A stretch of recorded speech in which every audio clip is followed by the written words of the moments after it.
Bonjour à tous et à toutes. Avant de vous adresser mes conclusions, je tiens d'abord à remercier l'Union pour la Méditerranée et l'ensemble des partenaires associés pour l'excellente organisation de cette 5e conférence Women for Mediterranean, ainsi que la qualité et la diversité des interventions.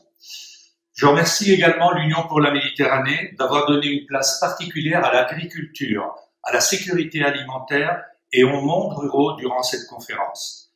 Le développement agricole et rural, durable et inclusif, bien entendu, est un domaine d'avenir de la coopération méditerranéenne et nous savons pouvoir compter sur l'Union pour la Méditerranée ainsi que sur nos partenaires historiques que sont l'Union européenne et la FAO pour porter ce message. Le SIAM se réjouit de constater que les systèmes agroalimentaires sont de plus en plus perçus comme des leviers importants de l'autonomisation et de l'inclusion économique des femmes et contribuent à renforcer leur place dans les processus décisionnels. Les femmes ont un rôle majeur à jouer dans la formulation, dans l'élaboration et dans la mise en œuvre de solutions qui nous permettront non seulement de sortir de crises telles que le Covid-19, mais aussi de prévenir et d'en réduire autant que possible les impacts négatifs. Les systèmes agroalimentaires méditerranéens sont un cadre où se jouent des enjeux importants dans les domaines de la santé et de la nutrition, de l'économie et de l'emploi et de l'environnement et du climat. Car nous le savons, l'agriculture est le secteur d'activité qui contribue le plus efficacement à lutter contre la pauvreté. Et les systèmes agroalimentaires peuvent insérer professionnellement des personnes de différents niveaux et de qualifications de compétences différentes.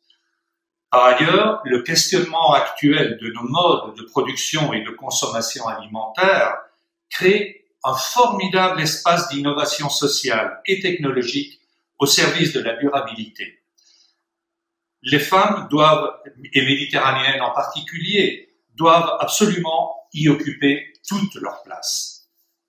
Qu'elles soient agricultrices, éleveuses, vétérinaires, agro-entrepreneuses, start-upeuses ou encore chercheuses et scientifiques, les femmes doivent pouvoir développer tout leur potentiel dans chacun des domaines qui participent au développement durable de notre région méditerranéenne.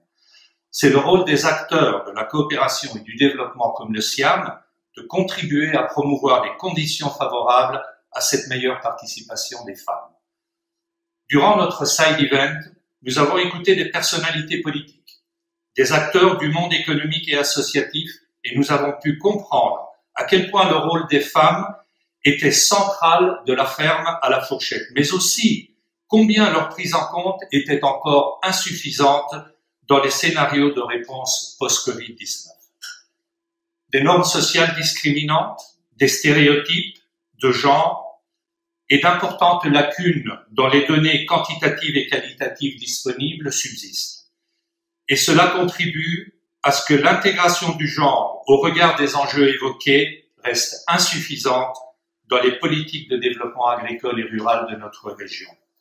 À ce titre, nous nous réjouissons du lancement du mécanisme de suivi mis en place par l'UPM et des indicateurs qui ont été adoptés par ses États membres. Ils permettront de suivre dans les années à venir, les progrès de l'égalité des sexes dans la région et de fournir des recommandations politiques et pratiques pour combler ces écarts. Le SIAM se tient à la disposition de l'UPM et de ses partenaires institutionnels pour participer à une meilleure évaluation de la situation des femmes dans les zones rurales et dans le secteur agroalimentaire, avec une attention particulière donnée aux impacts de la crise du Covid.